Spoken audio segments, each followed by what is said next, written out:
The last verses in my book talk about how we reflect our faith to the world. Sometimes it's through our pain and our weakness that God is seen. But I'm going to go out on a limb and say the greatest way that we can reflect our faith is in these words right here. I talk about this sign in the last verse in my book and how we have to walk by it every day and the effect that it's had on our lives.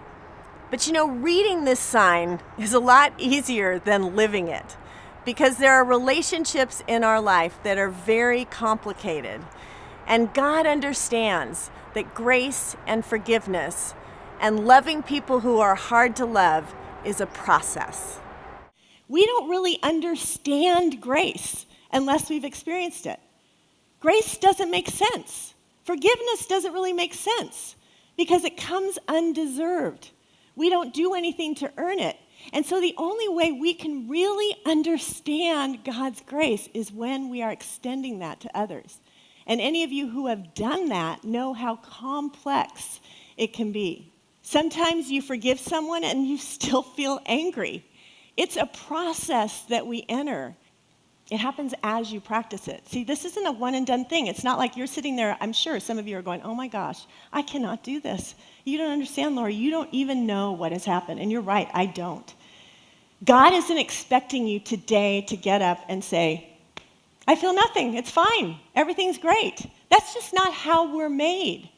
What God wants is for us to just begin to take that one step, whatever that one step is. Even if it's just saying, I'm willing to even think about this. I'm going to just think about this some more. I'm just going to take one step. What is that one step for you? Because that's where God meets you. And it's as you're forgiving others that God's forgiveness comes pouring through you. It is so mysterious.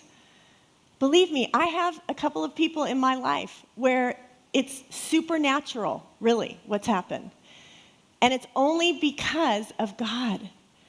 And we can only experience it when we're moving into it. It's just like AA. Everyone knows that whenever you get involved in an anonymous group, this isn't about, okay, we're going to talk about the rest of your life right now. Oh no, we're going to talk about today. Today, one day at a time. That's how forgiveness happens. That's how spiritual growth happens. So we recognize that grace and forgiveness are supernatural acts. We can't do them without God's help.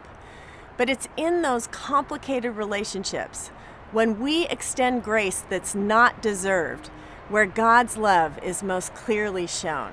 The bottom line is, grace is not fair. It's a gift, and you have to lay down your rights to give it. But that is when the power of God is most clearly shown. Sometimes, and I think this is so true, sometimes you have to choose, and some of you are going to have to choose today, between fairness and forgiveness. And that's what makes grace awkward. Let's just say it. Grace is unfair. It's unfair. We come here and celebrate it, but you know what, you guys? It is unfair. God's grace is unfair because it's undeserved, it's free, we cannot earn it, it just comes to us. And it feels unfair, except when we're receiving it. It feels unfair when other people get it. See, don't we really secretly believe that we lose when we forgive first? Like, now that person's going to get away with it. They're not even going to know what they did to me. I can't just forgive them. And I have a question for you this morning. You're right. They will get away with it. They might never know you've forgiven them, but do they win? Is anyone winning when they've deceived someone, when they've abused someone, when they've harmed someone, when they, like the prodigal, have run off with their father's money, and you think, oh, well, that's not fair. You're right. Are they winning? Or do they win when they start taking that slow road back, like the prodigal did? You know what? This was worthless. I'm going to find my way back to the Father. That's when you win.